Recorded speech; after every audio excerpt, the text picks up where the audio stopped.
Proyecto financiado por el Fondo Nacional de Fomento del Libro y la Lectura. Convocatoria 2021. A partir de este momento, Radio Universidad de Chile da la bienvenida a La República de las Letras. Antonella Esteves, Patricio López, Alberto Mayol y Omar Sarraz los invitan a ser parte de esta nación letrada y democrática, en donde la conversación en torno a libros fundamentales es la excusa para juntarse con amigos, soñar y reflexionar sobre lo que somos y lo que podemos ser. Bienvenidos a La República de las Letras. More than 2,000 miles all the way. Get your kicks on Route 66. Ya dije que por dentro de mi psique había detalles y formas, que era muy distinta a la boba de afuera, que hablaba sin punto ni coma, porque si ponía punto coma perdía la palabra hablada. A veces ponía punto coma para respirar, pero me convenía comunicarme de viva voz rápidamente para que me entendieran y evitar lagunas silenciosas que descubrían mi incapacidad de comunicación verbal, porque al escucharme a mí misma me confundían los ruidos de adentro, de la cabeza, y el silbante fluir de la palabra, y quedaba boquiabierta pensando que existían palabras gordas y palabras flacas, palabras negras y blancas, palabras locas y criteriosas, palabras que dormían en los diccionarios y que nadie usaba. Aquí, por ejemplo, usé comas y puntos. Pero ahora debo salir al patio a respirar y monologar interiormente en el patio en cuyos canteros laterales crecen esas plantas que abundan en flores rojas, muchas, muchas, muchas, y se llaman alegrías del hogar, y que una tarde quise cortar un ramito para ponerlo en el florero del comedor de la casa de la abuela, que ahora era de tía Nene, y ellas me dijeron que esas flores no les gustaban por silvestres, y no eran para interior, y tía Nene las arrojó al cantero con agua y todo, dejando el florero vacío en la mesa. Esa es la voz de nuestra protagonista en este alucinante libro de Aurora Venturini, Las Primas, que vamos a comentar esta noche en la República de las Letras. Nosotros mostramos Alberto, el libro a la gente que nos está viendo en YouTube, es que es parte de la gente que nos escucha en la radio. Y ahora sí, Mayor le muestra su celular porque lo leyó. Lo que se vio fue una mancha de mermelada. Digital. Patricio López, ¿cómo estás? Bien, muy bien, buenas noches. Omar Sarraz. Todo bien. Muy bien, feliz de estar acá con ustedes. Alberto Mayol, desde las Españas. Muy bien, muy contento de estar acá, y además de haber leído este libro que, como la gente que nos sigue con cierta frecuencia sabe, yo soy reticente a las novedades. Y me enfrento a ellas con un cierto estupor, recelo, ironía, desenfado y una serie de elementos que hacen toda la experiencia muy compleja, pero terminé disfrutándolo enormemente. Así que... Ahora, tan nuevo no es, ¿ah? No, pero o sea, para mí es muy, bueno, pero es muy nuevo para mí. Sí, pero no. Comparado con el rumbo del universo, claro. O sea, no, es que la primera edición de Tusquets, que es la que tenemos, que es la que hizo famosa Aurora Venturini, es del 2020. O sea, es relativamente nuevo. Claro. El tema es que Aurora Venturini es una escritora argentina que llevaba muchísimo tiempo escribiendo, bastante desconocida para la mayoría del público, y cuando tenía 85 años se ganó el premio Nueva Novela de Página 12 con esta novela, de hecho, con Las Primas. Entonces, claro, fue como una escritora revelación a sus 85 años y con varios libros publicados.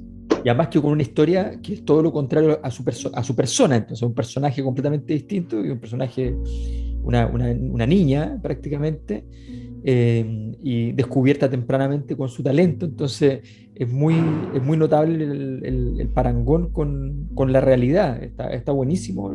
No sabía la historia de ahora los tiempos biográficos calzan con la época de ambientación de la novela, así que puede tener o sea, si es que no tuviera algo biográfico, que puede que lo tenga, al menos sí, los recuerdos le pueden haber servido para la ambientación. Voy a hacer hurgar ahí en la biografía, ¿no? Voy a hacer una intro muy pequeña para luego pasar a las palabras y que hagan sus primeras impresiones, pero básicamente Las Primas está contada desde Yuna, que yo leí muy rápidamente porque sí, ella escribe sin puntos y comas, y por lo tanto eso ya es un elemento del libro, y ella dice además que se cansa. Entonces son capítulos muy cortos, y lo que ella habla es de su familia. Básicamente ella es una chica, cuando empieza la novela supone que tiene como 12 años, que de una familia muy particular. Tiene una hermana que tiene problemas físicos y mentales, ¿cierto? Que se quedó como en los 4 o 5 años, a pesar de que su cuerpecito siguió creciendo, ¿cierto? Tiene unas primas, una prima enana, ¿cierto? Y otra prima que también va a estar cruzada por la catástrofe.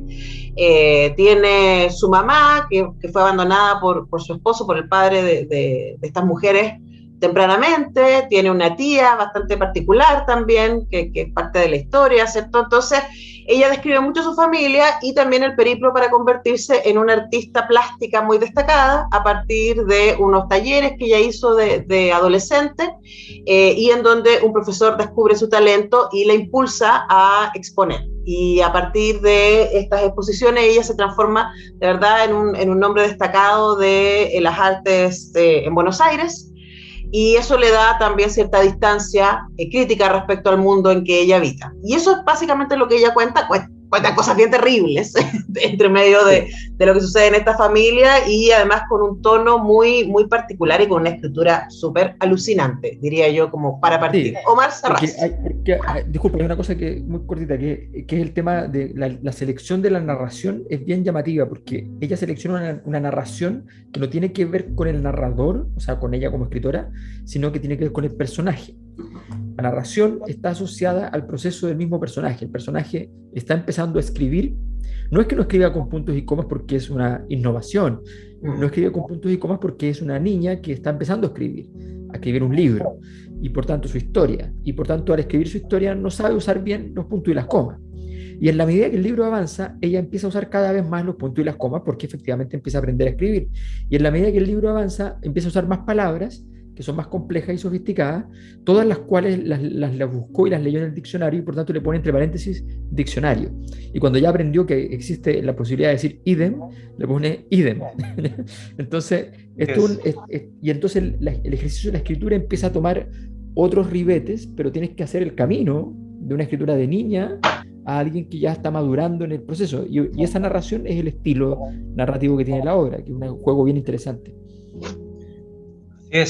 Bueno, justamente para darle credibilidad al narrador, que es la niña joven, está lo que decía Alberto, esto de ir aprendiendo, incorporando palabras muy, muy cultas, que ella va tomando el diccionario, porque a pesar de que las dos hermanas son hijas de una maestra de básica, ¿no? Que ella y su hermana, las dos, ella con un leve retraso, la hermana con problemas mucho más serios, dejan de estudiar tempranamente, pero ella toma unos cursos y luego sigue la Academia de Bellas Artes. Bueno, y es una historia interesante, simpática, porque está además, como se dice, van apareciendo personajes que van armando cada capítulo. Sale la tía Nené, sale la prima Petra, y todo esto es la familia, que la familia finalmente es ese horror que tanta gente ha sentido, siente y sentirá. Y en esta novela vemos cómo por ese azar ella tiene una gran facilidad para la pintura, aunque no para la palabra, la narradora, y va pudiendo ganar la posibilidad de alejarse de su familia. Es en cierta forma la manera de la narradora, de Yuna, de ir alejándose de esta familia donde todo es o es así o digamos desorbitado, tremendo, cruel, muy cruel. Entonces vemos de todo, vemos crímenes, vemos escenas muy grotescas, mucho asco, mucho abuso, mucho asco por el sexo, y bueno, y todo esto contado de una manera que muy interesante, porque está esa fluidez, esa narración que va, simulando lo oral, ¿no? O sea, tratando de mantener lo oral en el ritmo, con aliteraciones, con repeticiones de palabras, con sonidos, un ritmo que hace que se lea con mucho interés. Y bueno, realmente 40 libros tenía escritos Aurora Venturini antes de este, y se nota. Ahora, no sé si simpática, sería como la descripción de la novela, Omar. Inmediatamente pongo la advertencia. Digamos Bueno. que es una historia que provoca curiosidad y provoca interés. Eso. Es muy fácil de leer, eso sí, es muy, muy entretenida. Patricio. Verdad. A ver. Esta novela se parece a otras de autoras argentinas que hemos leído últimamente, porque yo me acuerdo que recurrentemente usamos la palabra horror o terrible y todo eso, y efectivamente pasan algunas cosas terribles, pero no pasan tantas tampoco, ¿eh? O sea, probablemente una de las cosas que caracterizan a todos estos libros, como tratando de buscar algo en común, ¿eh? Así como haciendo un ejercicio, incluyendo esta novela, es que aparece el maltrato o el desamparo o la agresión en aquellos lugares donde deberías sentirte seguro, ¿no? En la casa, en la familia, en la niñez, en el amor, y así sucesivamente. En este caso puntual, bueno, se trata solo de mujeres, y también es importante dar cuenta de eso, ¿no? O sea, hoy día la consigna es que los hombres no son necesarios, pero en la época en la que está ambientada la novela, que no hubiera hombres es una tragedia con todas las consecuencias que tiene. ¿La consigna de quién? No, digo, No, claro, porque se puede vivir con autonomía de los hombres, po. Hay muchos tipos de familia y así sucesivamente. Eso es lo que estoy diciendo. Y en este caso puntual, además ocurre esto de que, claro, como se trata de una narradora niña, pero que al mismo tiempo uno deduce que tiene algún tipo de incapacidad que podría ser algo así como una dislalia o algo por el estilo, termina resultando súper creíble, ¿no? En esa situación en la que ella está. De hecho, me acordé de Papelucho y me pareció un impostor Papelucho, porque no sé si ustedes se acuerdan que Papelucho, siendo un narrador infantil, y salvo algunos modismos, hablaba perfecto, tenía una articulación brillante. O sea, es imposible que alguien de 8 años sea tan seco como Papelucho, y aquí, sin embargo, me parece que la operación resulta. Sí. Bueno, habría mil otras cosas que decir, pero lo voy a dejar hasta ahí nomás para dejar algo para los siguientes bloques donde se supone que nos tenemos que poner más profundos. Eso dicen. ¿Alberto? No, yo creo que efectivamente es una obra muy, muy bien resuelta. A mí me gustó mucho efectivamente el personaje principal. Ella a ver, está enfrente de la perversión. Esto es una obra sobre la perversión, pero con un tono muy poco tradicional para la perversión. La perversión pasa por encima de nosotros, es como que pasa por encima sin tocarnos, ¿ya? Entonces tú lo ves pasar, lo ves aparecer, hay reminiscencias de cuando esta es una persona, una niña que no entiende nada de lo que es la vida sexual. Tiene muchos más años que comprensión de lo que es la experiencia sexual. Ella se va enterando y cada vez que se entera de cualquier cosa sexual vomita. Entonces, pero ella se va enterando además ominosamente muchas veces de estas historias. Ve las consecuencias oscuras del sexo antes del acto mismo. Exacto. O vislumbra situaciones, movimientos que inducen a pensar alguna cosa, pero que ella no entiende muy bien. Entonces, toda esa, bueno, y el asesinato, o sea, todo ese tipo de experiencia está vivida con una ingenuidad notable. Entonces, eso te pone te traslapa, te saca, porque yo, por ejemplo, no sé, me acordaba de libros como Doctor Zhivago en Pasternak, donde efectivamente hay un momento en que él ve al viejo con la niña, ¿ya? Después y entonces siente esta presión, esta repulsión, esta fascinación también de la escena, digamos, como amorosa entre esos dos personajes, la hija del amante del viejo, digamos.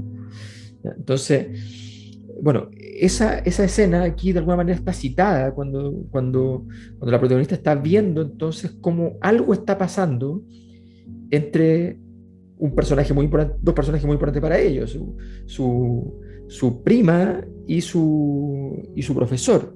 Con su hermana. Entonces, con su hermana, y que no entiende muy bien, ¿ya?, qué es lo que está pasando, pero nos insinúa que está pasando algo.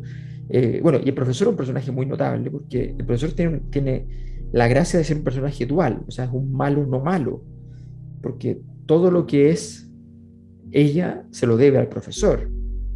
Y toda la vida que le ha podido dar a su familia se la debe al profesor. Pero el profesor es un miserable. Entonces, y ella lo resume muy bien en un momento. Dice, claro, lo que pasa es que yo lo que le debo a él es historia antigua. En cambio, lo que me debe él a mí es historia contemporánea. Está muy claro. Vamos a volver sobre esto y más, pero vamos a ir a la música ahora. Compañeros, ¿tienen alguna propuesta? ¿O disparo yo? Yo tengo. Dale, Alberto Mayor, por favor. Yo tengo. ¿Qué les parece juntar a Pedro Infante y Frank Sinatra en una canción que está citada dentro de la obra, que es Bésame mucho? Ya. Bésame, bésame mucho.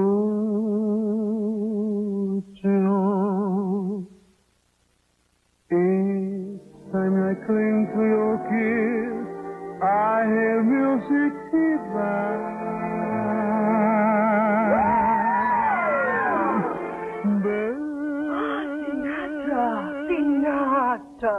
Sinatra. Otro besito. Quítate, ¿no oyes eso? Hold me, my darling, and say you will always be mine. This joy is something new, my arms enfolding you. Never knew this thrill before. Whoever thought I'd be holding you close to me, whispering it's you I adore. Dear one, if you should leave me, each little dream would take wing, and my life would be through. Bésame mucho. Love me forever and make all my dreams come true.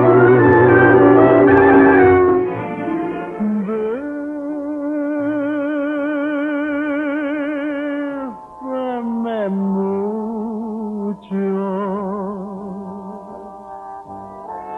Love me forever and make all my dreams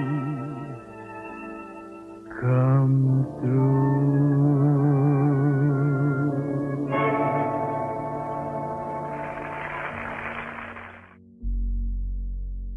En eso se despertó tía Nené y aullando como loba gritó lo que siempre gritaba, apartando groseramente a los parientes y amigos que se acercaban a la abuela finiquitada, con «Es mía, es mía», y decía que se la dieran para llevarla al dormitorio porque era hora de su té. Cuando la tocó, gritó porque la habían dejado desabrigada y fría, tan fría.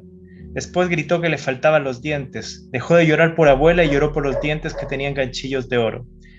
Fue a la cocina y trajo un calderillo con carbón para calentar a su madre, a la abuela, y lo colocó bajo el féretro porque nadie se animó a evitar tal actitud que empeoraría la tragicomedia. Cuando pienso, pronuncio vocablos finos y cultos que se me niegan en la palabra hablada. Faltaban algunas horas para trasladar a la difunta al cementerio y enterrarla, pero el calorcito del calderillo la iba inflando despacito y ya no estaba flaquita. Estaba bastante repuesta y sonrosada, aunque despedía olor desagradable. Un señor de la funeraria dijo que sacaran el calderillo porque el calor apresuraba la putrefacción y tía Nené pegó una trompada al señor que rápidamente desapareció del escenario, mientras las moscas aparecían cantando en dirección a la durmiente y tía Nené la espantaba con un abanico español que le había regalado don Sancho, que fue el único pariente ausente. Ya el olor espesaba y muchos daban pésame y desaparecían, mientras tía Nené peleaba a abanicazo limpio con las moscas trajeadas de azul verdoso y canciones angurrientas. Los ojazos negros de vaca de tía Nené miraban a los pocos asistentes y la abuela engordaba.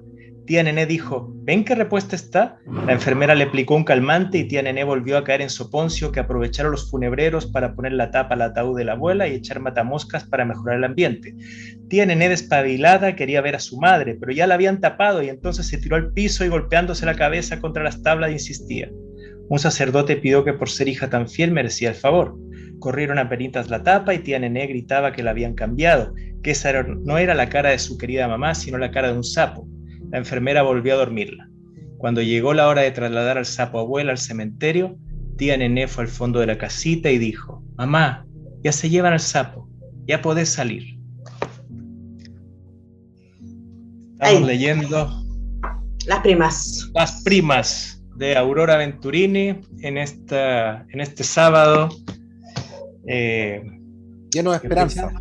Sí, que no son las primas de los nenes con los nenes, nenas con las nenas. No. Son otras primas. Sábado 19 de marzo. Bueno, no sé qué querías tú agregar, querida. La bella canción. ¿Ah? Sí, pues, ¿qué estoy pensando? No, yo me quedé pensando en lo que dijo López respecto a las escritoras de lo monstruoso, ¿no? Y por supuesto, Mariana Enríquez aparece inmediatamente en el libro, probablemente porque aparece en el libro, literalmente. Ella escribió la introducción porque fue parte del jurado de este premio de página 12 de nueva novela, que es muy gracioso que se lo haya ganado Aurora Venturini. Y claro, uno piensa a propósito de lo que decía Pato. Es como la Juventud Demócrata Cristiana. Esta joven promesa.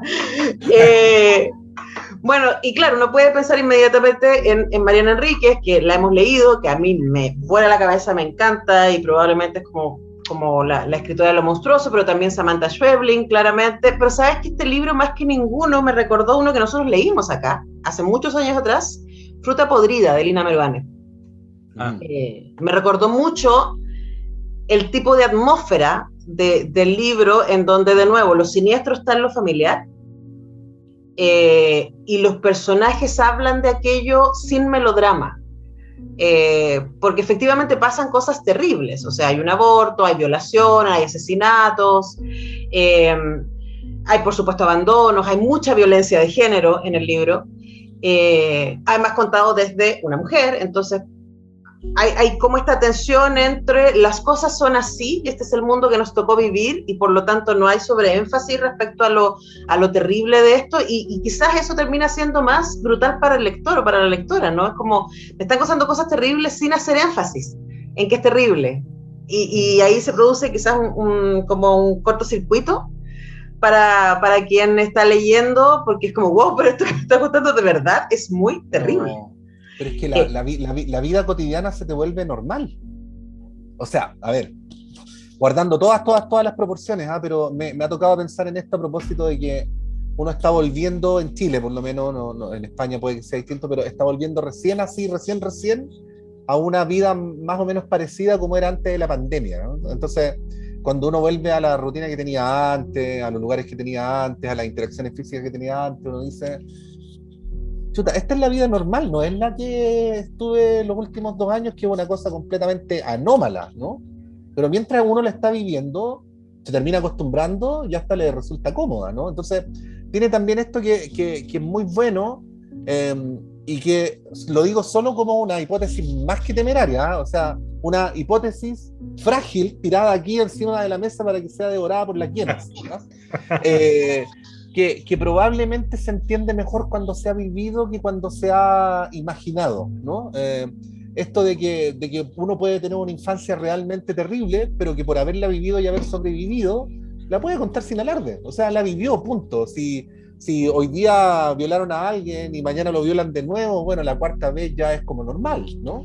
Pero ojo, que eso tiene que ver con la forma, porque ella sí describe los quiebres, son muy pocos. Hay una escena que describe cuando ella se abraza con su prima enana, con Petra, y las dos lloran todo lo que no han llorado. Pero de nuevo, eso también está contado sin énfasis. Entonces es como que uno se imagina la escena, ellas van, pum, se abrazan, lloran y siguen, porque es lo que hay que hacer, ¿cierto? Hay que vengarse, hay que ordenar este desorden, ¿cierto? Y hay que generar cierto camino. solo para cerrar, contarles que Aurora Venturini escribió otro libro que tiene a Yuma como protagonista, que se llama Las Amigas, que está acá. Y que Tusquets Planeta lo sacó juntos el 2021, y que es ya Yuma independiente, viviendo sola. Y con un par de amigas que son tan particulares como su familia. Entonces el tono un poco la acompaña, pero aquí ella es adulta y tiene una mirada un poco más, sigue siendo una mirada muy interesante de la vida, así que les paso ese dato. ¿Alberto? No, a mí realmente me parece muy notable. Yo quedé muy pegado con el tema narrativo, porque en general es muy difícil innovar en eso, o sea, hacer algo relativamente distinto, y que sea distinto no para que sea distinto, sino porque tenga un sentido para la narración. Es muy, muy complicado. Ya se ha probado de todo,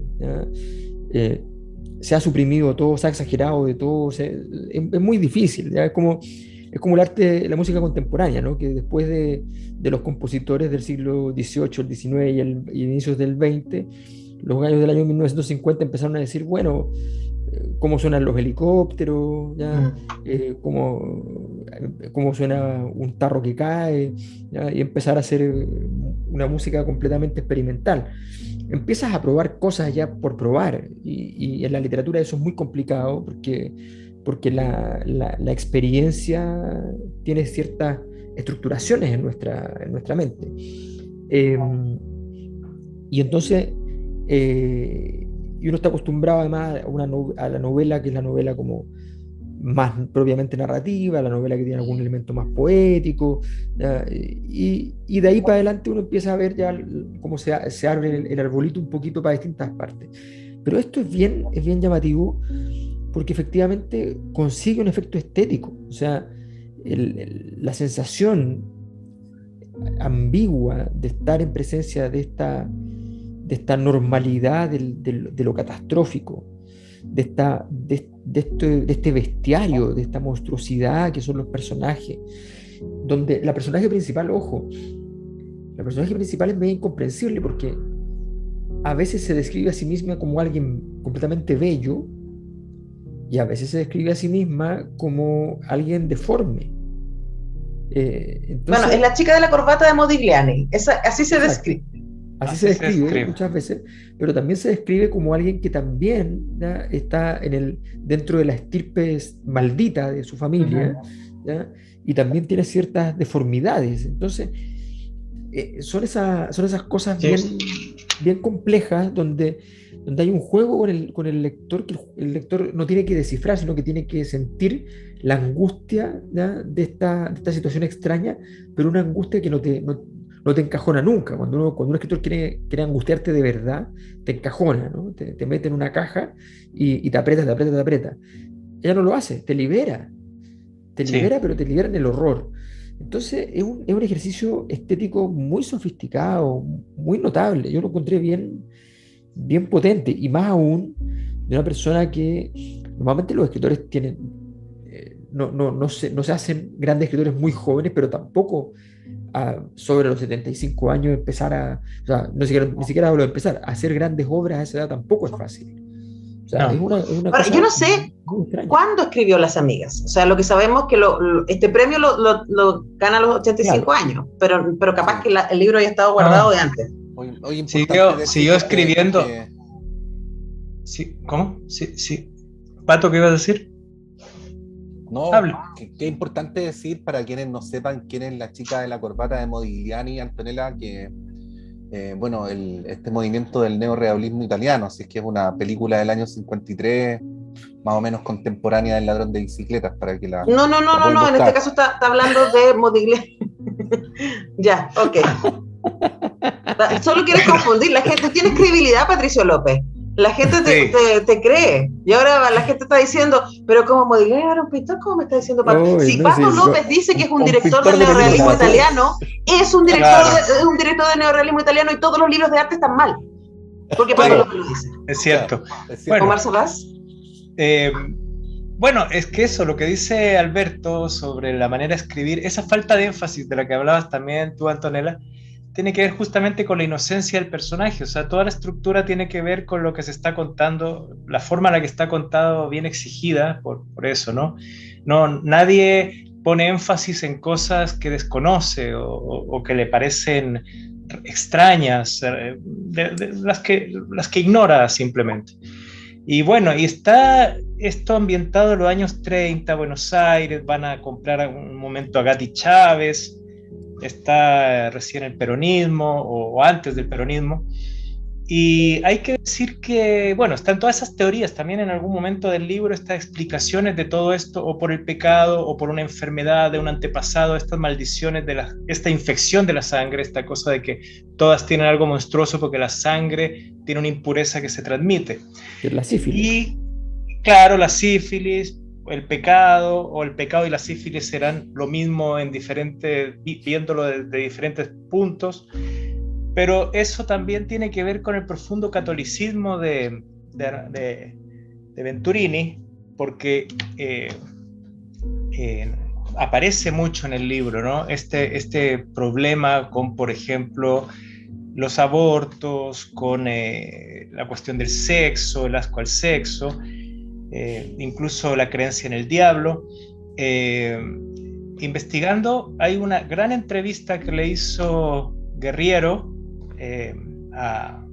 hay un artículo larguísimo donde cuenta sobre Venturini, y dice que incluso ella trabajó con un cura exorcista después de que ganó este premio y prologó un libro del cura exorcista argentino que sacaba demonios. Ella es profundamente creyente en el diablo, profundamente creyente en el infierno. Me recordó en eso a Armando Uribe, ¿no? Cuando Armando Uribe pedía devuélvanme el infierno, ¿no? Cuando el Papa Juan Pablo II dijo que el infierno era una metáfora, se indignó Uribe. Bueno, esta mujer también cree en el infierno, en la legión del mal, y bueno, ahí está la centralidad de la problemática del aborto, es una cosa central en el libro, ¿no? Ahora, en el contexto del libro, uno diría que ella es pro ley de aborto, digamos, porque lo que vemos es una mujer que se muere por un aborto mal hecho. Sí. No, pero es para la discusión, porque ella siempre está lamentando el niño indefenso que no se puede defender. Entonces, yo creo que Venturini está en un ámbito mental muy distinto a las luchas femeninas actuales o de su época, no sé, pero está mucho esta cosa de todo el abuso que hay alrededor, ¿no? Este aborto clandestino donde muere la prima, esta cosa del abuso sexual hacia su prima inocente por un vecino mayor, toda una serie de cosas, pero también está esto de considerar el aborto como un crimen para la autora o la narradora. Pero yo creo que eso es parte de su estrategia, porque ella siempre hace eso, como que te da argumentos para los dos lados. Entonces... Sí. Ahora, en este caso, por eso es interesante. Es interesante, hace discutir. Entonces ella, por ejemplo, la personaje hace un cuadro y le pone aborto con un pobre niño que lo pinchan con un tridente en la barriga y lo matan, cosas así. Entonces, yo creo que está metido el catolicismo, la profunda violencia y abusos, la cosa de la incomunicación. También ella nunca puede expresarse, se expresa con la pintura, pero siempre quiere hablar y está negada para hablar. Entonces también hay una impotencia ahí y va venciendo eso, ¿no? Va saliendo hacia afuera, pero su frustración es con la palabra, y es una escritora. Eso también es muy interesante, que una escritora... Ahora, no se piensa escritora, creo yo. No, digo yo que es muy interesante que una escritora ponga a su personaje como alguien negado para la palabra y que lo vaya haciendo superar esa traba y más bien le dé la facilidad a la pintura. Es interesante eso de que el personaje se exprese por la pintura y le cueste tanto con la palabra. Bueno, todo esto hace que sea una autora que también mezcla mundos, o sea, cosas de los años 30, 40, 50, se actualizan con esta novela para nosotros. Vamos a un tema y después le damos la palabra a Pato, porque tengo la impresión de que tienes cosas que decir, Patricio López. ¿Tienes una canción que quieras compartir con nosotros? Sí, una canción argentina de los Cadillacs que dice que en la vida no queremos sufrir. Esa es la que vamos a escuchar ahora.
Reía mientras el profesor silbaba una barcarola que parecía una canción de cuna, y vi que la cola que arrastraba a Betina y aparecía desde la hendidura del respaldo y el asiento de la sillita daba saltitos acompañando la silbatina profesoral.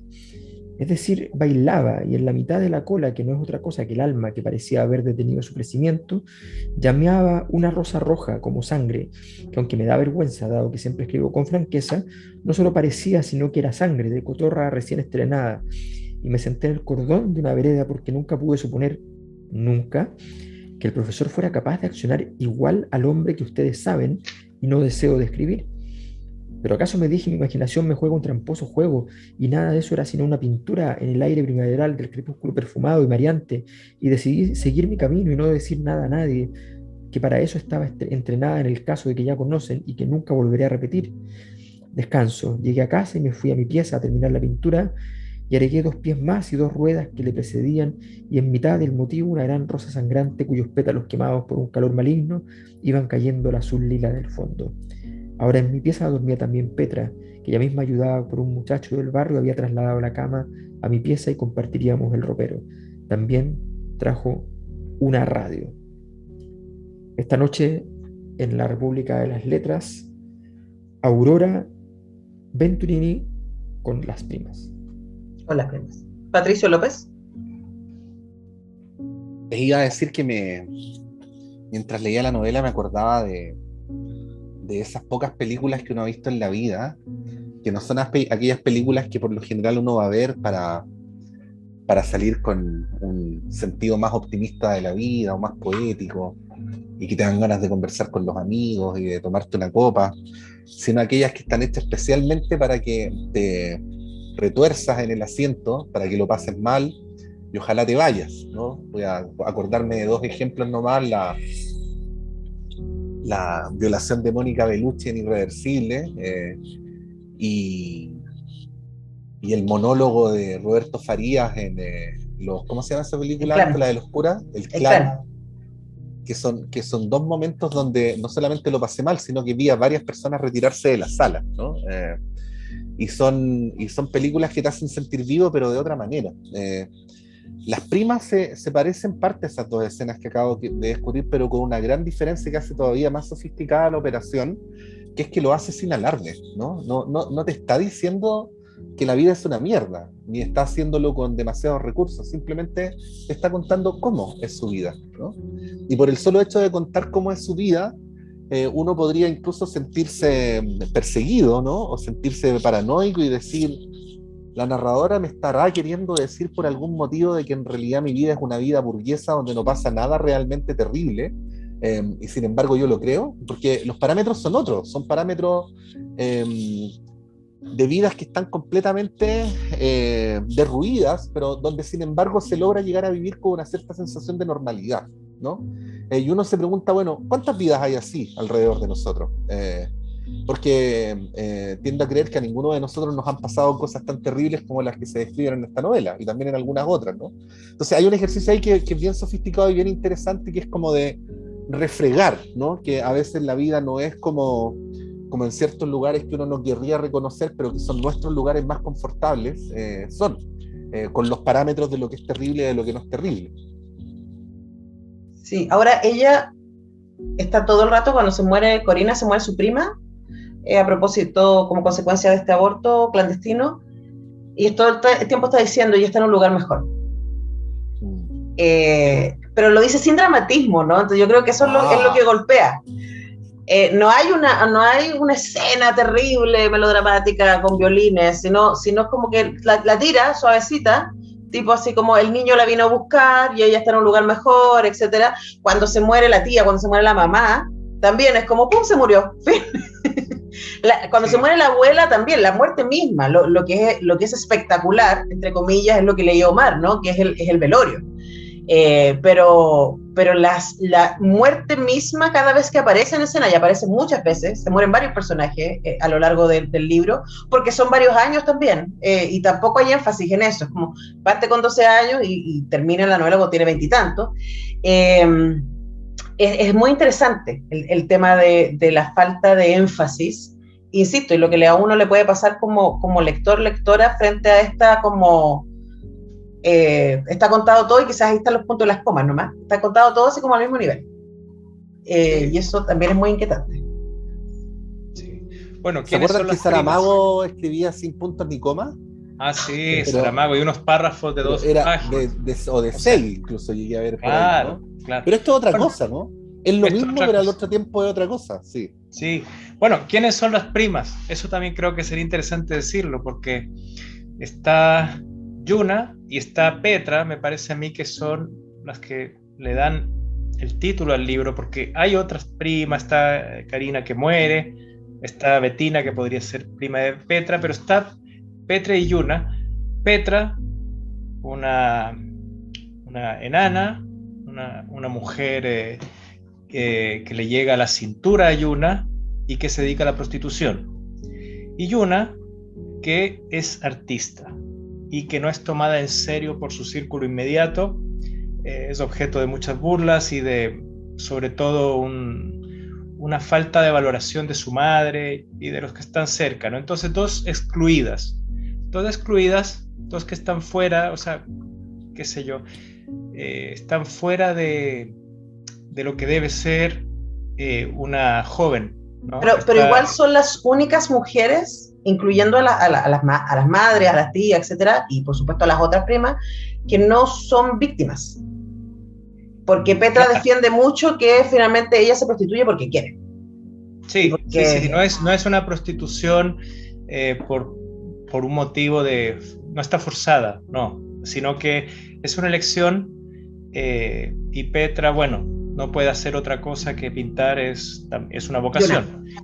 Yuna, sí, y Petra, y bueno, tienen buena relación entre ellas y van armando la historia desde cierto punto. Cuando se encuentran empieza el asunto de la venganza con el hombre que abusa de la hermana y que queda embarazada y todo lo demás, y van haciendo una vida juntas.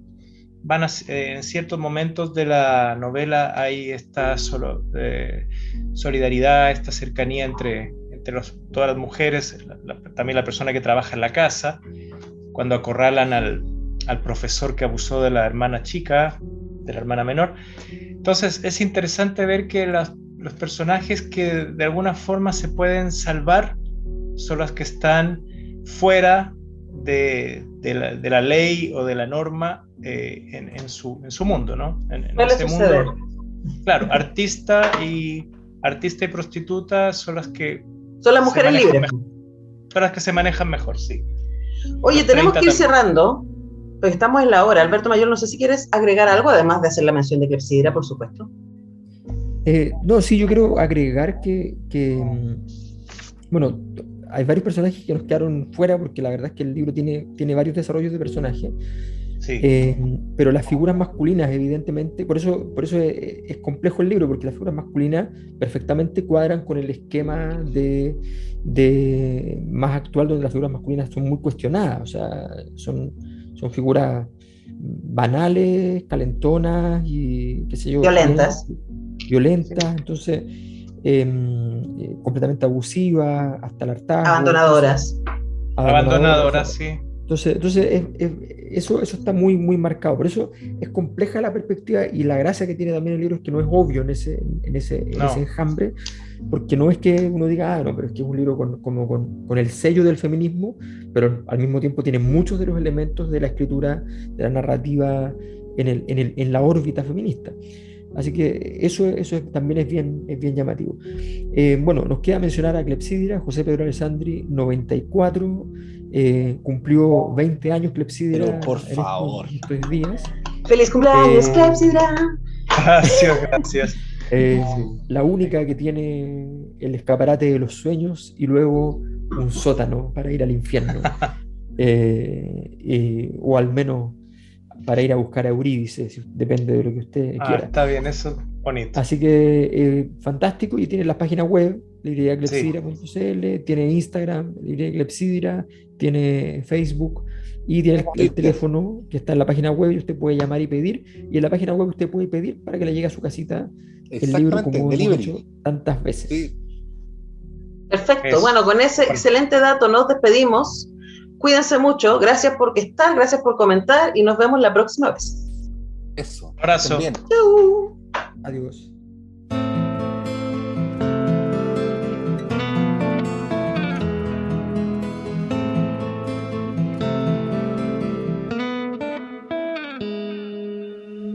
Quise dejar de ser el prólogo, tal vez de una causa perdida.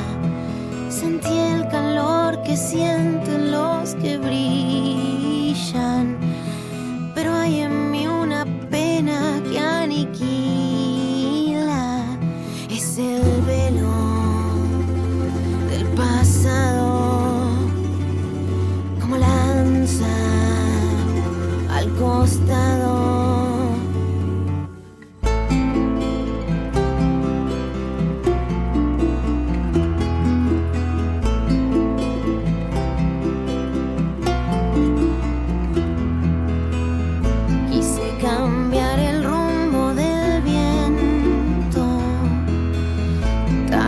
Sorteé mi suerte sin el corazón. Si ves mi risa ya no te detengas. Soy la mitad de lo que fui. Somos polvo en el tiempo, la ceniza de un incendio, como gotas, como claves, como el néctar de tus mares.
Antonella Esteves, Patricio López, Alberto Mayol y Omar Sarraz y su República de las Letras regresan la próxima semana con un nuevo libro y nuevas conversaciones. Los esperamos.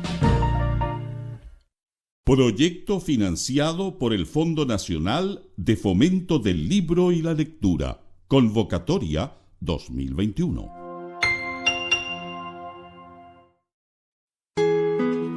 Librería Clepsidra. En Ñuñoa, en Macul con Irarrázaval, está la librería Clepsidra. Libros de ciencias sociales, literatura, filosofía, poesía, lecturas escolares de arte y teatro. Avenida José Pedro Alessandri 94, teléfono 225-5706. Consulte nuestros títulos y autores en www.clepsidra.cl.